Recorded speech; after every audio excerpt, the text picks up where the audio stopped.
Et il y a 100 000 Libanais en Côte d'Ivoire. C'est le nombre le plus élevé, c'est la communauté libanaise la plus élevée au monde. Et après le Liban, la Côte d'Ivoire est le pays où réside le plus de Libanais dans le monde. Le deuxième pays, c'est la France. Le troisième, c'est le Canada, où il y a une forte communauté libanaise.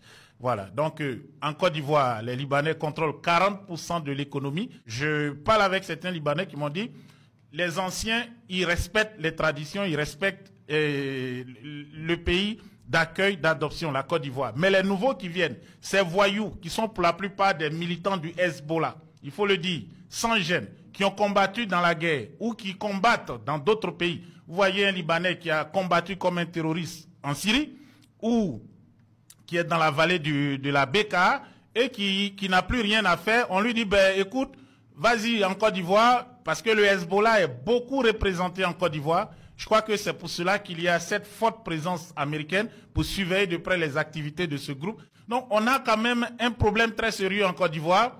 Je crois que l'expansion était là, mais les activités criminelles, parce qu'avant c'était, bon, ils emploient les gens, ils ne payaient pas, mais les activités criminelles ont commencé sous le président Laurent Gbagbo. Qu'est-ce qui se passe? Lorsque la Côte d'Ivoire rentre en guerre, il y a beaucoup de Libanais qui se proposent pour aider à l'effort de guerre.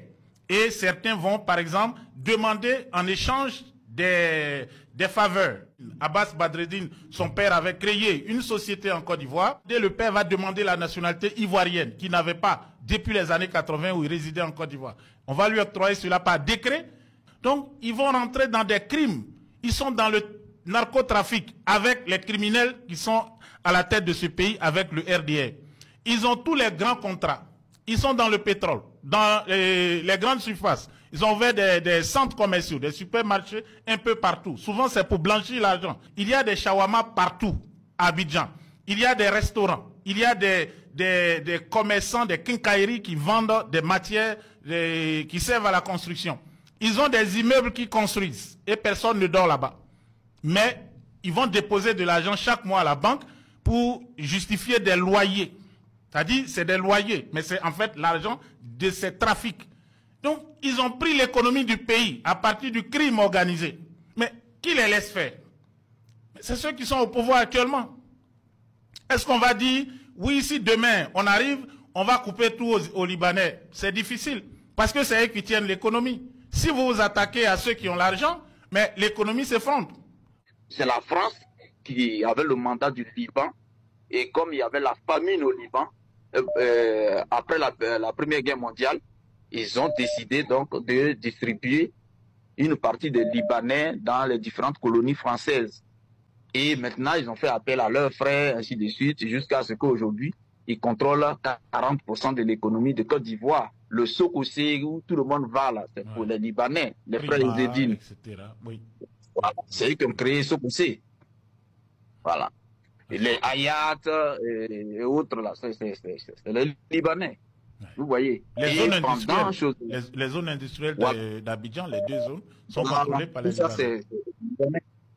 Et puis, pendant la crise là, depuis, ils ont même commencé depuis sous la transition, lorsque il y a eu la transition et que, bon, beaucoup de grandes compagnies au plateau, les anciens services obtenus par les Français ont commencé à partir. Ils ont acheté tous ces immeubles-là qu'ils ont retapés et aujourd'hui, ils louent tous ces immeubles-là. Vous voyez? Donc, ils ont pratiquement tout acheté. Et pendant la crise, ils se sont beaucoup enrichis. Exact. Quand les rebelles venaient avec les diamants, le poisson maquereau, qui est mou là, oui, comprend pour faire APR. Voilà. Voilà. Donc ce poisson-là, comme il est mou, ils fendent le poisson en entier et ils prennent les pierres du diamant là, ils mettent à l'intérieur. Ils mettent à l'intérieur du poisson et ils referment le poisson. Et quand ils font comme ça pour plusieurs, ils mettent ça dans un congélateur et ça se forme. Oui, les frigorifiques. Voilà, une fois que c'est bien, exactement, une fois que c'est bien formé, ils mettent ça dans les conteneurs et puis on va te dire, bon, on envoie ça à Dubaï, le conteneur. Donc quand le conteneur arrive à Dubaï, bon, c'est un conteneur de poisson qui est arrivé. Donc quelqu'un achète ça, mais en réalité, il n'a pas besoin du poisson. Il va ouvrir et il prend ses diamants. Ouais. Et c'est comme ça qu'ils ont réussi à faire sortir tout le diamant qui étaient sous embargo. Et même l'argent. Comme ça qu'il m'a expliqué. Voilà, les euros aussi, avec le plastique qu'on met autour, on peut mettre aussi dans les poulets, dans les poissons surtout, les produits comme le bois, les produits qu'on exporte. C'est comme ça. Et dit c'est comme ça qu'on a fait sortir le diamant en Côte d'Ivoire. Vous voyez? Donc ils se sont beaucoup enrichis pendant cette crise-là. Et aujourd'hui, c'est tout ça qu'ils investissent